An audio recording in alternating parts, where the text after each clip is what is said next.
do Senhor, gostaria de pedir a cada um de vocês que, por favor, abra sua Bíblia no livro de 2 Crônicas, 2 Crônicas, capítulo 7. Eu vou ler a partir do verso 1. Gostaria que vocês estivessem atentos à leitura, ouvindo ativamente a palavra do Senhor. É um texto muito conhecido. 2 Crônicas, capítulo 7. A palavra do Senhor diz: Tendo Salomão acabado de orar, desceu fogo do céu e consumiu o holocausto e os sacrifícios. E a glória do Senhor encheu a casa. Os sacerdotes não podiam entrar na casa do Senhor, porque a glória do Senhor tinha enchido a casa do Senhor. Todos os filhos de Israel, vendo descer o fogo e a glória do Senhor sobre a casa, se encurvaram com o rosto em terra sobre o pavimento e adoraram e louvaram o Senhor, porque é bom, porque a sua misericórdia dura para sempre. Então o rei e todo o povo ofereceram sacrifícios diante do Senhor. Ofereceu o rei Salomão em sacrifício 22.000 bois e 120.000 ovelhas. Assim o rei e todo o povo consagraram a casa de Deus. Os sacerdotes estavam nos seus devidos lugares, como também os levitas com os instrumentos músicos do Senhor, que o rei Davi tinha feito para dele se utilizar nas ações de graças ao Senhor, porque a sua misericórdia dura para sempre. Os sacerdotes que tocavam as trombetas estavam defronte deles, e todo Israel se mantinha em pé. Salomão consagrou também o meio do átrio, que estava diante da casa do Senhor, porquanto ali prepararam os holocaustos e a gordura dos sacrifícios pacíficos, porque no altar de bronze que Salomão fizera, não podia caber os holocaustos, as ofertas de manjares e a gordura dos sacrifícios pacíficos. Assim celebrou Salomão a festa por 7 dias, e todo Israel com ele, uma grande congregação, desde a entrada de Ramate até o rio do Egito. Ao 8º dia começaram a celebrar a festa dos tabernáculos, porque por 7 dias já haviam celebrado a consagração do altar. A festa durava 7 dias. No 23º dia do 7º mês, o rei despediu o povo para suas tendas, e todos se foram alegres e de coração contente por causa do bem que o Senhor fizera a Davi, a Salomão e a Israel, seu povo. Assim, Salomão acabou a casa do Senhor e a casa do rei. Tudo quanto Salomão intentou fazer na casa do Senhor e na sua casa, prosperamente o efetuou. De noite, apareceu o Senhor a Salomão e lhe disse: Ouvi a tua voz, a tua oração, e escolhi para mim este lugar para a casa de sacrifício. Se eu cerrar os céus de modo que não haja chuva, ou se eu ordenar aos gafanhotos que consumam a terra, ou se enviar a peste entre o meu povo, se o meu povo, que se chama pelo meu nome, se humilhar e orar e me buscar e se converter dos seus maus caminhos, então eu ouvirei dos céus, perdoarei os seus pecados e sararei a sua terra. Estarão abertos os meus olhos e atentos os meus ouvidos à oração que se fizer neste lugar, porque escolhi e santifiquei esta casa, para que nela esteja o meu nome perpetuamente. Nela estarão fixos os meus olhos e o meu coração todos os dias. Oremos. Santíssimo Deus, nós somos o teu povo, que se chama pelo teu nome, Senhor. E nesta noite nos reunimos no santo dia do Senhor, para prestarmos um culto a Ti, e agora, ó Pai, clamamos por misericórdia. Fala conosco, ó Pai, usa-me como instrumento da Tua palavra, para a exposição fiel da mesma, apesar de mim, Senhor, em nome de Jesus. Amém. Amém. Meus irmãos,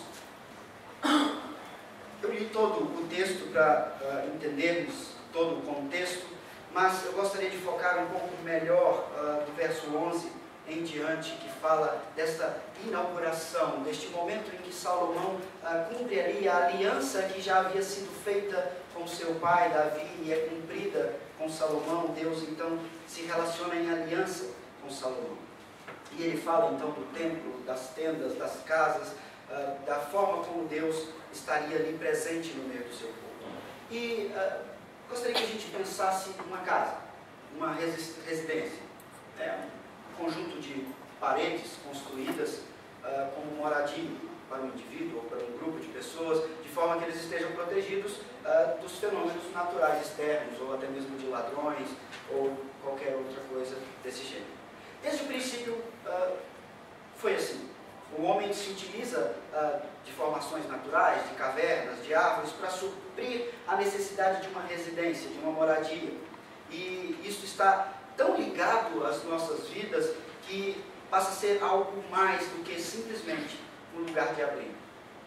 É um local de relacionamento, um local de vivência.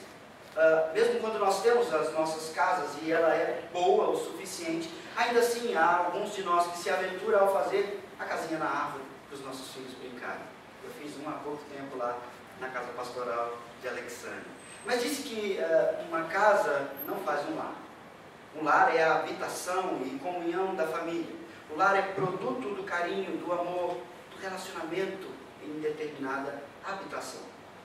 A ideia de lar está tão fortemente ligada e associada a essa ideia de família, de forma que a palavra normalmente é usada com este significado.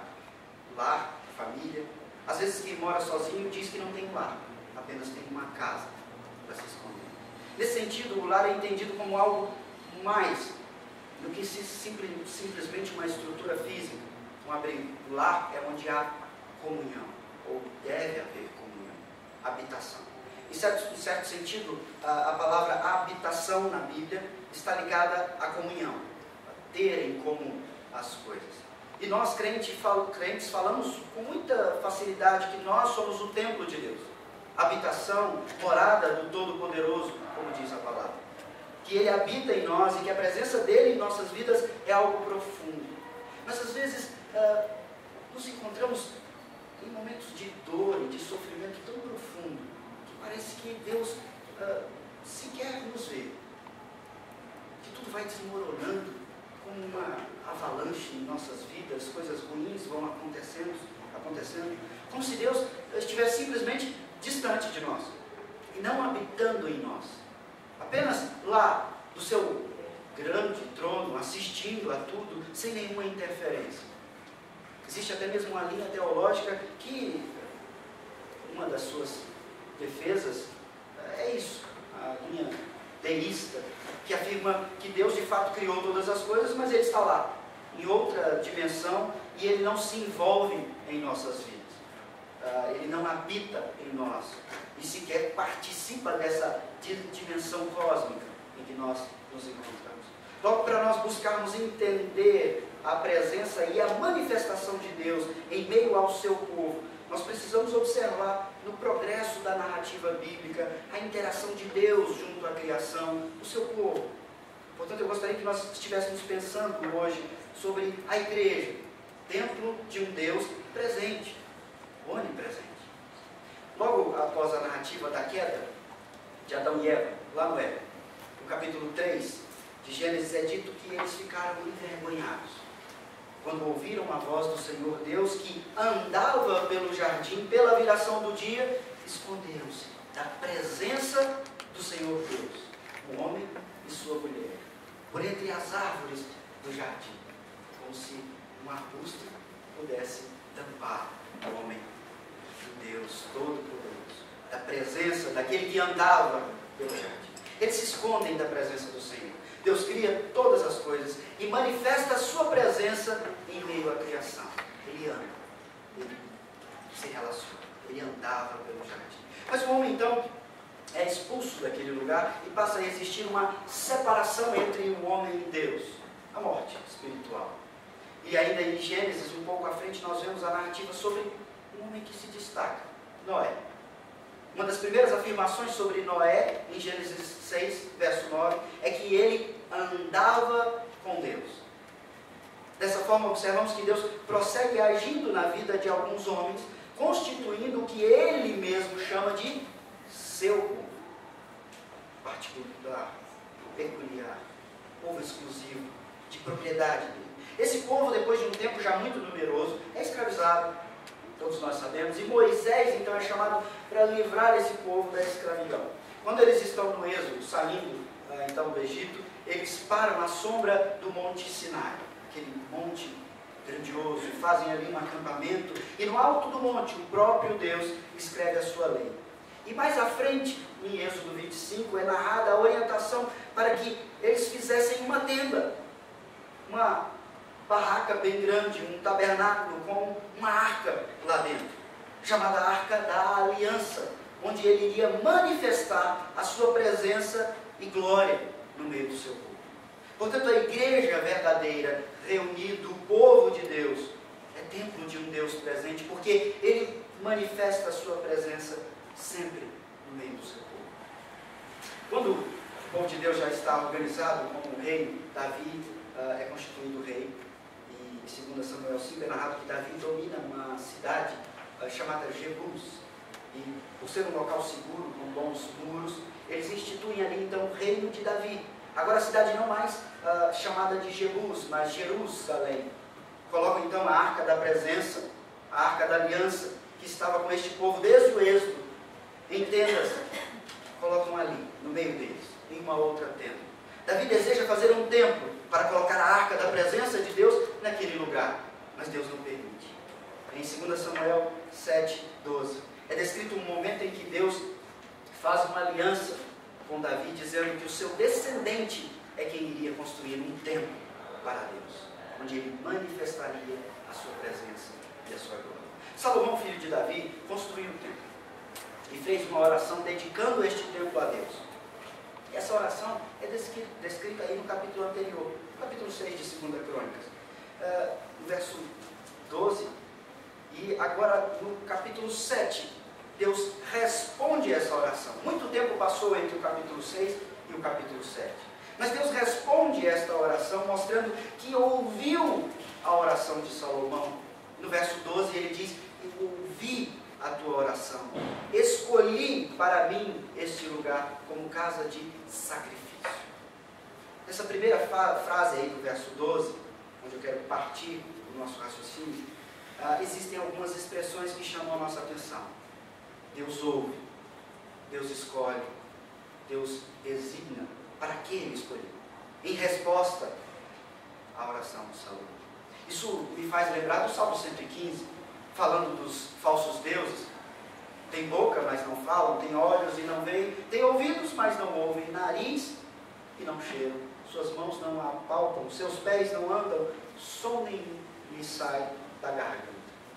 O nosso Deus ouve, escolhe, age em meio ao seu povo. Muito diferente dos falsos deuses, que são inanimados, são criações humanas. Verso 12, ele diz: ouvi a tua oração, escolhi para mim este lugar, para a casa de sacrifício. Sobre essa expressão sacrifício, no contexto bíblico, nós precisamos entender pelo menos 3 coisas básicas.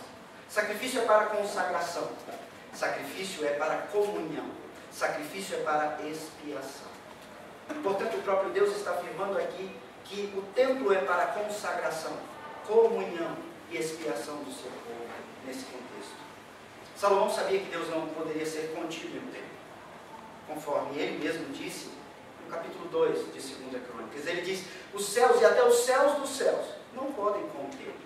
Então o templo, Salomão sempre soube, não poderia conter Deus, porque Deus é onipresente, ele é espírito, ele não tem imagem. Não é isso que diz o segundo mandamento? Ele não está somente dentro do templo. A aliança com Davi deixa claro que o próprio Deus ordenou o lugar como sendo onde ele poderia relacionar-se com o seu povo e não ser contido lá. Nesse relacionamento no templo, não era só para os momentos de adoração, mas também para os momentos de dificuldade, como nós vemos nesse texto. Deus deixa instruções para esses momentos de falta de chuva, de gafanhotos, de pestes. E Deus se apresenta como causador dessas provações. Ele diz no verso 13: se eu cerrar os céus, nada que acontece, meus irmãos, pega Deus de surpresa. Se fosse assim, ele não seria soberano. E o se, nesse trecho, em algumas versões, pode e é traduzido como quando, apontando para a probabilidade dessas coisas acontecerem por causa da desobediência daquele povo. Logo ele diz: quando eu cerrar os céus, de modo que não haja chuva, ou quando eu ordenar aos gafanhotos gafanhotos que consumam a terra? Ou quando enviar a peste entre o meu povo? O domínio de Deus sobre a história é total. Ele realiza todos os seus decretos e ninguém pode impedir a sua operação ou frustrar o seu plano eterno, como algumas músicas evangélicas que cantam: eu não morrerei enquanto o Senhor não cumprir em mim todos os sonhos que Ele mesmo sonhou para mim. O próprio Deus diz em Deuteronômio 32, 39: vede agora que eu sou, eu somente e mais nenhum Deus além de mim. Eu mato, eu faço viver, eu firo, eu saro, e não há quem possa livrar alguém da minha mão.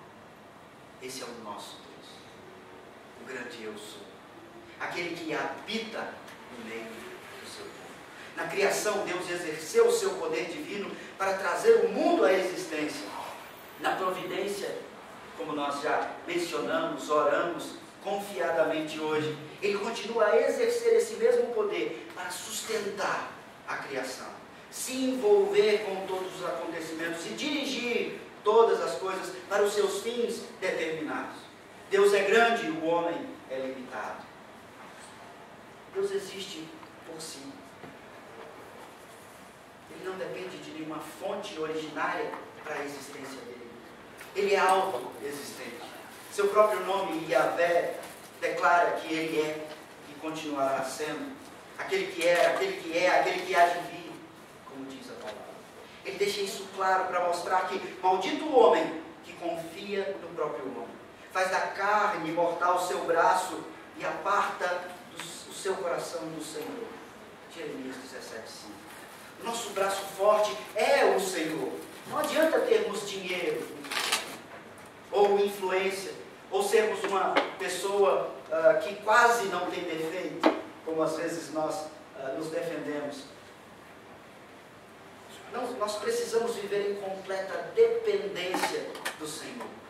Não é isso que nós oramos hoje nesse culto. Senhor, obrigado pela providência. Senhor, obrigado pelos dízimos e ofertas. Isso é dependência, entendimento da habitação de Deus em nós, o seu povo. Ele é quem faz acontecer e é Ele que deve ser buscado em todo o tempo, seja de felicidade ou de dificuldade. Conforme Deus fala com o profeta Jeremias também: invoca-me e te responderei. A igreja verdadeira é templo de um Deus presente também, porque Deus habita em seu povo. E Êxodo 25, que eu já fiz referência aqui, em referência ao tabernáculo, o próprio Deus diz: me farão um santuário para que eu possa habitar no meio deles. Percebemos então que desde o princípio Deus manifesta a sua presença e diz que vai habitar no meio do seu povo. Aqui em 2 Crônicas 7, no verso 14, Deus diz: se o meu povo, que se chama pelo meu nome, Ele está se identificando como o Deus que habita com o seu povo. E é um povo que tem uma identidade com Deus, que tem um Criador, um proprietário exclusivo e zeloso. É Deus conosco, o Emanuel. Isso aponta para Cristo. O nome Emanuel, que nós tanto sabemos e repetimos, que se manifesta em Cristo, que habita em nós, é fácil de se entender, porque ele é composto da preposição em, mais a indicação da primeira pessoa do plural nós, em nós ou conosco, e mais o nome de Deus em hebraico, uma forma de se dirigir a Deus, El, ou seja, em nós, Deus conosco, Deus presente em nós, nesta habitação, nesta união. Não é assim que o Salmo 133 nos deixa bem claro? Monte do norte, monte do sul, o óleo que desce na barba do sacerdote, abençoando as tribos, e ali no Monte Sião, ali na união daquele povo, ali na comunhão daquele povo, Deus ordena a sua bênção e vida para sempre. Veja, por exemplo, em Êxodo 19, ele diz: agora, pois, se diligentemente ouvirdes a minha voz e guardardes a minha aliança, então sereis a minha propriedade peculiar, entre todos os povos, porque toda a terra é minha. Sereis minha propriedade exclusiva. Veja que essa linguagem, essa promessa não é para qualquer um, mas para o povo de Deus, aos que se reuniam em seu nome por meio de um pacto com Ele, e ao se reunirem e se humilharem e orarem e buscassem a Deus, Ele ouviria o seu povo, Ele manifestaria no meio do seu povo a sua presença.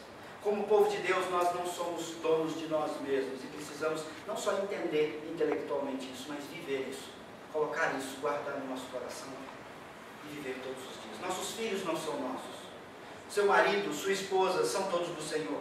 E por isso devemos viver de tal forma que isso seja latente em nossas vidas. Veja que ele diz, se o povo que se chama pelo meu nome, há uma condicional aqui, se o meu povo que se chama pelo meu nome se humilhar e orar, eu perdoarei e sararei.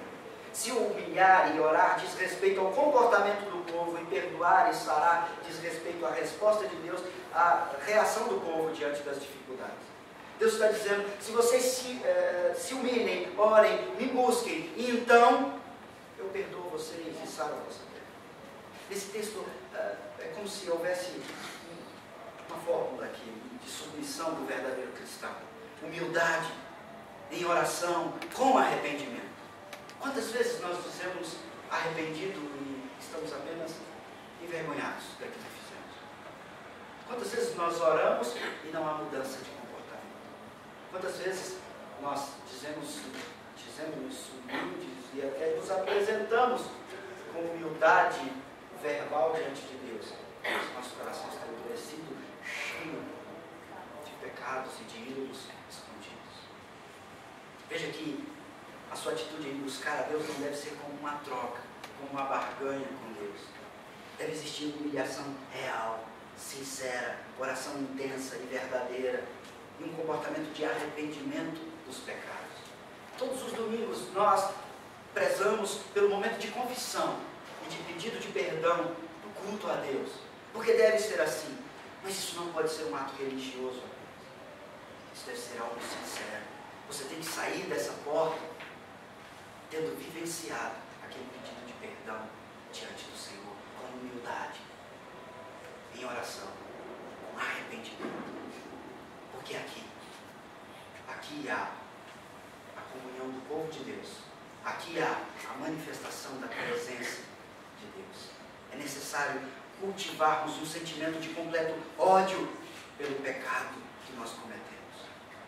Não é lembrar dos nossos pecados, entender que é pecado, mas lembrar com uma certa alegria, como quem sente cosquinhas e tenta se conter com um sorriso no canto tentando esconder. Eu fiz aquilo errado. Não, eu tenho que odiar aquele meu pecado, aquele meu comportamento que tem me afastado daquele Deus que habita em mim. É realmente chorar. Bem-aventurados os que choram, se humilhando na presença de Deus, se entristecem por ter tido aquele comportamento pecaminoso. Veja, às vezes eu ouço pessoas dizendo que não estão bem consigo, ou com raiva do próximo, e por isso não vão tomar a ceia. A Santa Ceia, o meio de graça, se autopunem, enquanto o pastor, o conselho apenas poderiam fazer isso. Na ceia nós somos levados à habitação de Deus por meio da aplicação da sua morte e ressurreição. Nós somos levados a discernir o corpo de Cristo, confessando o pecado a Deus e a quem mais tenha ofendido, para então gozar da plena comunhão com Deus e com os irmãos. Não é examine-se, pois, e veja se toma ou não o cálice e o pão. É examine-se, pois, o homem a si mesmo, e assim coma do pão e beba do cálice. Não é examine-se e vá embora. Não é examine-se e fique de cabeça baixa sem tomar a ceia. É examine-se, entenda, habite, arrependa-se e tome a ceia. Converse com o seu pastor, procure ajuda. Arrependimento é mudança de comportamento. Como são chamados os que seguem a Cristo? Cristãos? O nome já diz, Nós somos o povo conhecido pelo nome de Deus. Mas nós precisamos nos parecer com Cristo para sermos chamados de maneira correta de cristãos. O que aconteceu com o Brasil? Quantos cristãos nós temos? Pelo menos em Alexandria, quando nós saímos para conversar ou tentar evangelizar, não se acha um que não seja cristão. Todos são cristãos. Mas a cidade continua se afundando em pecado, e mais pecado, e mais pecado. O que é ser cristão, então, num país que foi colonizado por cristãos? O que é seguir a Cristo? Nós precisamos nos parecer com Cristo. Buscar constantemente arrependimento e santificação. Imitar a Cristo. Precisamos nos humilhar, orar e buscá-lo. E então Ele responderá a esta nossa atitude, a este nosso comportamento. A presença de Deus se manifestará na comunhão, na graça, nas bênçãos, no amor nele. A maior necessidade da igreja não é das bênçãos de Deus, é do próprio Deus. Deus manifestava a sua presença no tabernáculo, antes do templo, e também depois no templo. E tudo isso, meus irmãos, apontava para a habitação de Deus em meio ao seu povo, em Cristo. Você e eu, como templo de Deus, hoje, tantos anos depois. Não foi invenção do homem criar um templo suntuoso, grande, fazer toda aquela cerimônia. Não. Deus sempre teve uma didática na sua revelação, que nos aponta para algo hoje. A presença, a habitação de Deus em nós, templo de Deus. Portanto, a igreja verdadeira é templo de um Deus presente, porque em Cristo nós somos a igreja, esse templo de Deus. Deus, em sua resposta a Salomão, ele diz por que ele faria isso, no verso 16. Porque escolhi e santifiquei esta casa, para que nela esteja o meu nome, perpetuamente. Nela estarão fixos os meus olhos, no meu coração, todos os dias. Ou seja, esta casa, o templo, foi escolhido e determinado por Deus. E o nome dele estará lá. Ele habita neste lugar. Mas quando ele diz perpetuamente, fica explícito que ele não está falando só daquele templo, ali naquele lugar. Pois nós sabemos que ele não era eterno. Ele foi destruído, graças a Deus. Mas ele está falando da sua habitação, sua igreja, sua noiva, o corpo de Cristo, que é a verdadeira igreja, que somos nós. É este o entendimento que nos leva diretamente ao estudo da habitação de Deus em nós como indivíduo, como corpo, como igreja. Como nós devemos viver hoje como igreja. Entendendo que Ele habita em nós individualmente e coletivamente, e nesse momento de culto, Ele manifesta a sua presença em nosso meio. Será que durante a semana você se preparou para estar em comunhão com os irmãos, e perceber, e sentir, e vivenciar a manifestação da presença de Deus no culto, no dia que Ele mesmo separou para isso? Tá bom. Será que ontem, sábado, a gente se preparou para isso? Eu não estou aqui acusando ninguém, estou te fazendo pensar. Deus acompanhava o seu povo pelo deserto. De dia, uma coluna de nuvem fazendo sombra, de noite uma coluna de fogo iluminando o caminho, onde o seu povo dava voltas pelo deserto. Mas Ele não deixou o povo lá, Ele estava com o povo. No Evangelho de João, capítulo 1, verso 14, é dito, o Verbo se fez carne e habitou entre nós. Logo depois, ainda no Evangelho de João, capítulo 14, verso 16, o próprio Jesus diz, e eu rogarei ao Pai, e Ele vos dará outro Consolador, a fim de que esteja sempre convosco. O Espírito da verdade, que o mundo não pode perceber, porque não o vê, nem o conhece. Vós o conheceis, porque Ele habita convosco e estará em vós. O outro Consolador, essa palavra outro, é outro da mesma espécie, a Trindade. Ele habita em nós, Ele está em vós. Ele nos escolheu e santificou como casa de Deus, templo do Espírito. Jesus fala isso em João também, capítulo 4, versos 21 a 24. Ele diz ali, naquele diálogo com aquela mulher samaritana, podes crer-me que a hora vem, quando nem neste monte, nem em Jerusalém adorareis o Pai. Vós adorais o que não conheceis, nós adoramos o que conhecemos, porque a salvação vem dos judeus. Mas vem a hora, e já chegou, em que os verdadeiros adoradores o adorarão o Pai em espírito e em verdade. Porque são estes que o Pai procura para seus adoradores. Deus é espírito, e importa que os seus adoradores o adorem em espírito e em verdade. Jesus diz que Deus não habita mais aqui ou ali, mas habita em nós, em você, que faz parte da noiva. Ele habita em nós, que o confessamos como Senhor e Salvador das nossas vidas. A salvação e a santificação que hoje traz paz ao povo de Deus veio por intermédio da obra de Cristo na cruz. Somos santos em Cristo, para a habitação dele. Não só para aquele povo, naquela ocasião, mas para toda a igreja de Cristo, em todos os tempos e eternamente nos céus. Somos templo de um Deus presente. O templo apontava para a pessoa e obra e ensino de Jesus Cristo. O templo do Senhor hoje não é um lugar fixo lá em Jerusalém, nem tampouco aqui dentro dessas paredes somente, mas cada um de nós, e nós como um todo, somos templo de um Deus presente.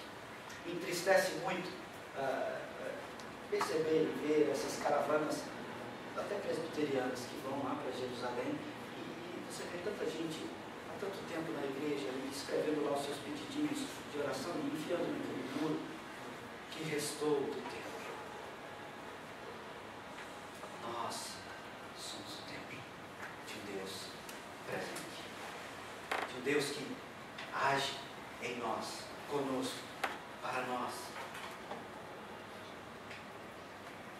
Este lugar é o local onde nós nos reunimos. Vocês se reúnem semanalmente para cultuá-lo coletivamente. Se eu não gosto de tal música, ou se eu não gosto de tal oração, ou se eu não gosto de tal pessoa, eu não posso cultuar a Deus coletivamente. Se eu me calo na hora do louvor, eu não posso cultuar a Deus coletivamente. Um membro fora do corpo não é corpo, é membro. Mas um membro no corpo deixa de ser membro e passa a ser corpo, como qualquer órgão do nosso corpo. Se você tira um rim, ele deixou de ser corpo, ele é um rim. Mas se esse rim está em mim, ele é o meu corpo. Nós temos que entender, e não só entender, mas viver isso, de corpo e alma. Precisamos nos unir e reunir como igreja, constantemente, para nos humilharmos, para orarmos, para buscarmos a face deste Deus Santo, com corações sinceros e realmente arrependidos, para que não façamos segundo as nossas melhores intenções. Eu sei que eu não precisava estar falando isso aqui. Vocês têm, pelo que eu ouço, sido uma igreja que zela muito cuidado sobre isso. Eu dou glória a Deus por isso. Mas fica aqui, mais uma vez, a reafirmação e a instrução para que nós não nos deixemos enfraquecer pelas acusações, para que nós possamos perseverar como um povo que se reúne no dia do Senhor de maneira especial, de maneira diferente, de corações arrependidos e sem colocar em primeiro lugar as nossas melhores intenções. Não. A Bíblia, a revelação, a palavra de Deus, que é o nosso princípio regulador do culto, nos orienta como devemos fazer isso. Há um princípio regulador de tudo o que fazemos no culto a Deus, a palavra dele. Davi, no Salmo 15, expressa muito bem essa ideia do comportamento daqueles que irão habitar nesse templo de Deus, no corpo de Cristo, agora e nos céus. Ele diz lá no Salmo 15, quem, Senhor, habitará no seu tabernáculo? Quem há de morar no teu santo monte? E aí, o Salmo nos responde, o que vive com integridade, que pratica a justiça e de coração fala a verdade, que não difama com sua língua, não faz mal ao próximo, nem lança injúria contra o seu vizinho. O que a seus olhos tem por desprezível ao réprobo, mas honra aos que temem ao Senhor, o que jura com dano próprio e não se retrata, o que não empresta o seu dinheiro com usura, nem aceita suborno contra o inocente. Quem deste modo procede, não será jamais abalado. Este habitará no tabernáculo do Senhor, na tenda do Senhor, no templo do Senhor, a noiva de Cristo. Nós precisamos, meus irmãos, diariamente refletir sobre essas coisas e nos comportar de acordo com aquele que habita em nós, como aqueles que habitam nele. Não podemos vir a este templo mecanicamente, automaticamente, para cumprir algo religioso apenas, ou viver uma vida cristã brasileira, de fachada, pois em nós deve se manifestar a presença deste Deus que habita em nós. Veja o que ele diz em 2 Crônicas 7, no verso 1. Tendo Salomão acabado de orar, desceu fogo do céu e consumiu o holocausto e os sacrifícios, e a glória do Senhor encheu a casa. Os sacerdotes não podiam entrar na casa do Senhor, porque a glória do Senhor tinha enchido a casa do Senhor. Todos os filhos de Israel, vendo descer o fogo e a glória do Senhor sobre a casa, se encurvaram com o rosto em terra sobre o pavimento e lhe adoraram e louvaram o Senhor, porque é bom, porque a sua misericórdia dura para sempre. A glória do Senhor se manifestou no meio daquele povo, na inauguração daquele templo, na reunião do povo para adorar a Deus. Ele se manifesta no meio do seu povo. Você consegue se lembrar daquele momento em que Isaías, no capítulo 6, vê a santidade de Deus? Ali onde a glória de Deus é manifestada e as abas de sua veste dominam toda a terra, toda a criação, todo o tempo. Isaías fica trêmulo e olha para aquela situação e diz: ai de mim, porque eu sou um homem impuro e habito no meio de um povo de impuros lábios. Então, ele é tocado nos seus lábios e purificado. Ai de mim, porque sou impuro, habito no meio de um povo impuro. Mas nos reunimos para a glória de Deus, conscientes dos nossos pecados. E antes de qualquer coisa pedimos: perdoa, Senhor. Nos humilhamos, confessamos e buscamos a presença do nosso Deus, a palavra do nosso Deus. Nós, como igreja verdadeira, precisamos vivenciar esta presença e controle de Deus em nós. Vivenciar a habitação e a santificação em Cristo. Se você está aqui já entendeu que Deus tem controle de todas as coisas, então não tente mais resolver nada do seu jeitinho, do jeitinho brasileiro. Não se engane pensando nos seus méritos de ser uma pessoa que nunca matou ou roubou, por exemplo. Ele é o Deus que habita no meio do seu povo. É o Emanuel que morreu para que você viva por Ele em santidade de vida, em oração sincera. Não importa a dificuldade que você está enfrentando, ainda que você não tenha mais esperança, entregue a Ele, ore em espírito e em verdade. Busque-o hoje, fale com Ele, se humilhe, converta-se dos seus maus caminhos, pois Ele disse ao seu povo, que se chamam pelo nome dEle, que se eles se humilhassem, orassem e buscassem e se convertessem dos seus maus caminhos, então Ele ouviria dos céus e perdoaria os seus pecados e sararia a sua terra. Como nós precisamos de uma igreja a nível nacional sarada. Como nós precisamos de uma cidade sarada. O que nós temos feito como igreja do Senhor para isso? Ele habita em nós. Culto, como eu disse anteriormente, necessita de uma forma externa, mas também necessita de um coração sincero.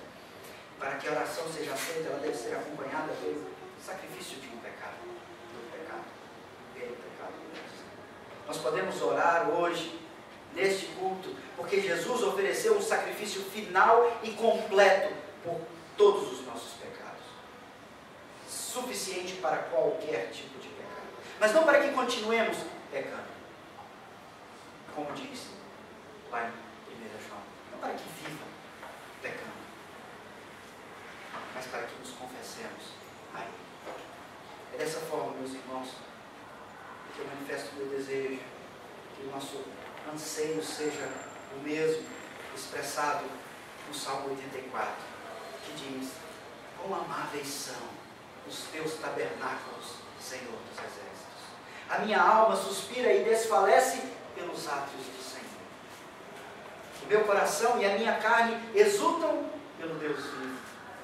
O pardal encontrou casa, a andorinha ninho para si, onde acolheu os seus filhotes.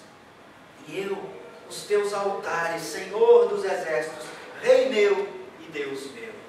Bem-aventurado os que habitam em tua casa e louvam-te perpetuamente. Vamos orar? Santíssimo Deus, maravilhoso e bondoso Pai, nós oramos a Ti, ó Pai, de coração muito agradecido, porque o Senhor tem manifestado a Sua presença no meio do Seu povo. Porque o Senhor tem manifestado a Sua misericórdia no meio do Seu povo. Porque se não fosse a Sua misericórdia, nós já teríamos sido consumidos, destruídos. Nós Te agradecemos, ó Pai, porque temos a Tua revelação. Revelação suficiente para nos revelar como devemos reagir e agir para a glória do Teu nome. Ajuda-nos, Senhor, a entender que o Senhor verdadeiramente habita em nós como Teu povo. Que o Senhor ouve as nossas orações e que o Senhor age em nosso meio, por meio da Tua providência.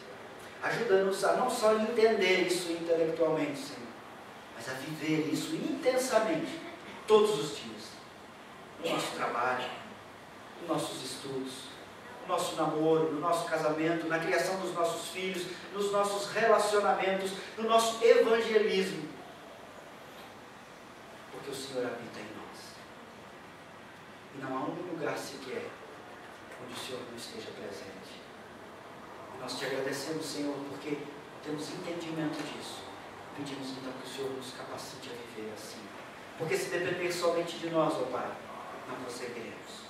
Nos entregamos então como igreja do Senhor nas Tuas mãos, para que o Senhor nos capacite a vivenciar a habitação do Senhor em nós.